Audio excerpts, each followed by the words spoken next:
So, hello, good evening. It's your girl once again. So, today I'm here with another topic for discussion.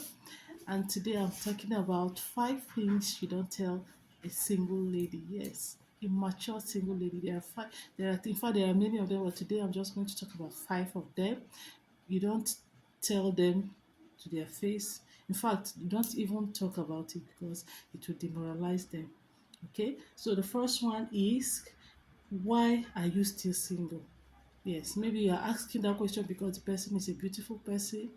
Now, in your mind, in your own mind, though, you are innocent, but you are just asking the question maybe out of maybe friendship or maybe how close you are to the person. But no, sometimes asking that question makes them feel insecure. It makes them look as if it's their fault that they are still single and they are not so happy about it. So instead of asking such question, you could just maybe acknowledge them. Just tell them, say other things like you are a brilliant girl, or you are a brilliant lady, you are an inspiring person. Just say words of encouragement. Leave that area of why are you still single because it's going to demoralize them. So never you ask a mature single lady that question. Then number two is your biological clock is ticking. Hmm. So that question, is very tricky. Why must you tell a single lady that her biological clock is ticking? Are you trying to make her feel she's no longer relevant, or maybe she will not be able to give birth? Yes, because it's related to her fertility. If you say her biological clock is ticking, simply means that maybe at some point in time she might not be able to have children, which is not a very good one. So you don't ask such question. Instead, what you do, you don't even mention that issue at all. If whenever you come across that person, don't even mention that issue. Just leave it at that. People can just discuss and then leave it. If she wants to talk about it to you, fine. If she doesn't, then you leave. Then number three is, this statement is very funny. Now, to you, you feel you're encouraging her, but she feels insecure. You now say, don't worry, it will come at the expected time, or it will come at the right time.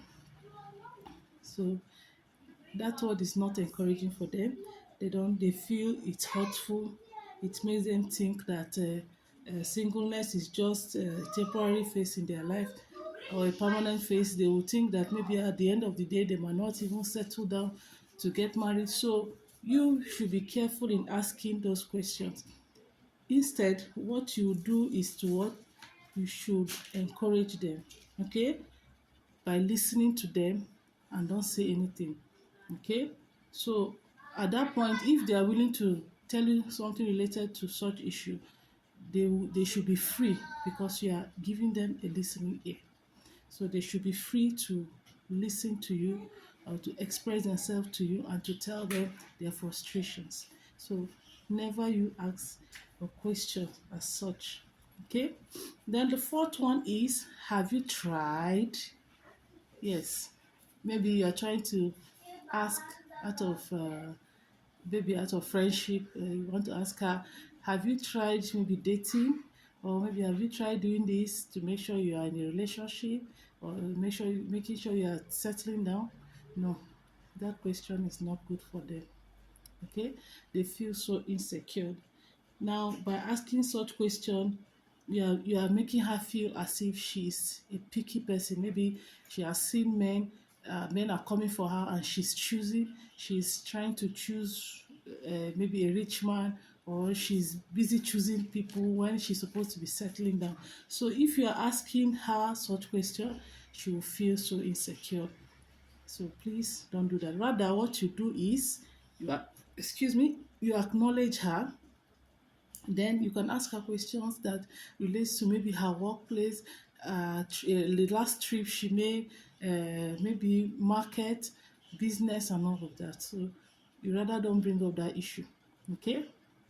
Yes, you just leave her, because at that point, if you ask her such question, it will now look as if her life is defined by the absence of a partner. Maybe it's because she's not having a partner, that is why her life is how it is. So please, let's desist from that. Okay. And the last question is, it must be so lonely. Yes, you just come out of, maybe she's your friend, say, it must be so lonely, staying without a partner or your husband. No, it can be demoralizing. So please, let's not try that. If you want to ask her instead, you can just acknowledge her, celebrate her, ask her questions that are not related to even a partner or whatever. Hmm? So if not, you keep reminding her that she has this absence of a partner. She doesn't have a partner, and she might be frustrated that she doesn't have. So these are my 5 questions, or these are the 5 tips I'm giving you today. These are some questions. There could be other ones, but these are the 5 ones I'm giving you. Please be mindful when you see a between such ladies between such age brackets. Be careful. Be mindful of what you say. Thank you. Hope you've learned one or two today. Thank you, and I hope we'll talk again next time. Please send your comments, your ideas, your question on the comment section. Let's discuss further. Bye bye. Love you.